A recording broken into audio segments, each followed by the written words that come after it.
Stephen A. Smith, he's a sports journalist, and he was here and he had people outraged when he compared Rihanna to Beyonce.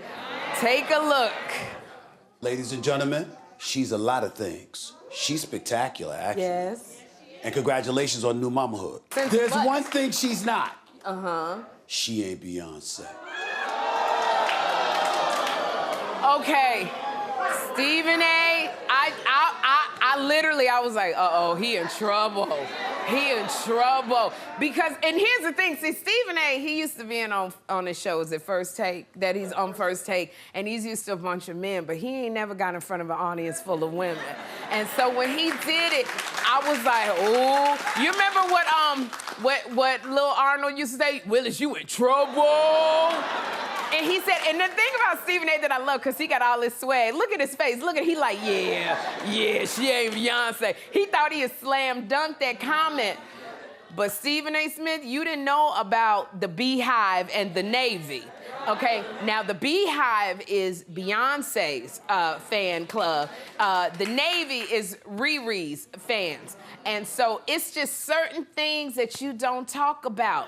Politics, religion, and Rihanna versus Beyonce. Oh my gosh. I know that. And see, and Stephen A.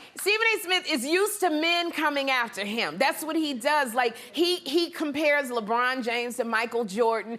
Stephen A. Smith's job on ESPN is to evaluate talent, and he starts controversy. But what he didn't realize, that he was in front of a bunch of strong female women comparing Beyonce to Rihanna.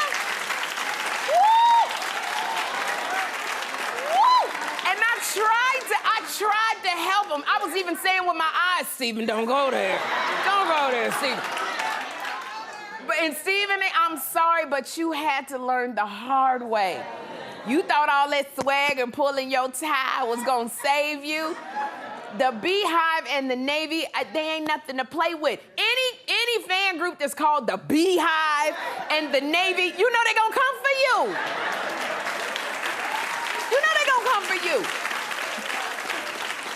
Now, Stephen, he apologized, but here's the thing. I don't know if I think that he should have apologized, because this is what Stephen A. Smith does for a living. He gets paid to voice his opinion, and he came on the show and he did it. And I want to think that we live in a place in our society where you can have an opinion. Because once you start opening the door, you always got to open the door. You always got to keep apologizing. And so, and I would say this, Stephen A., you apologize, but Beyonce and Rihanna ain't think about you. Like,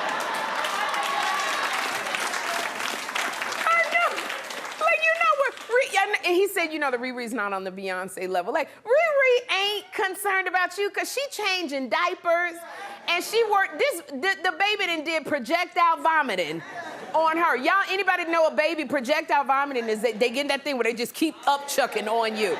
She trying to keep the baby together. She got $1 billion empire called Fenty.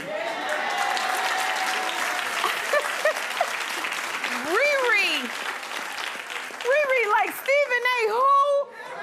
And here's the thing, and Riri knows she is at the level that she needs to be on. Her and Beyonce are two of the most secure women I've ever seen. Okay, you see how I fixed that up, Beehive and Navy. You see how I did that, Stephen A. That's the way you got to do it. So we got to lighten up. We got to have a good time. And also, I love it because, Riri, we are rooting for you. We have not seen you in a long time. We know you had this baby. We are rooting for you, mama. She better come out with that. She better come out with that. What's the SNL? I'm perfectly boy. And y'all, so give Stephen A. another chance. He is a sweetheart. Go buy his book, Straight Shooter. Because in his book, he really, no, you got it, we got to have grace. Because look, in his book, he honors the women in his life. He talks about how his mother was instrumental in getting him to where he is, and his sisters, what a difference they made in his life. So he did apologize to Riri, and go give him a chance. Go watch ESPN First Take and see what he do. But now, y'all, and what's the there's a saying, something. Isn't there a saying? Comparison is the thief of joy. Comparison is the thief of joy. Stephen A., remember that comparison is the thief of joy. You got to come on here and have joy.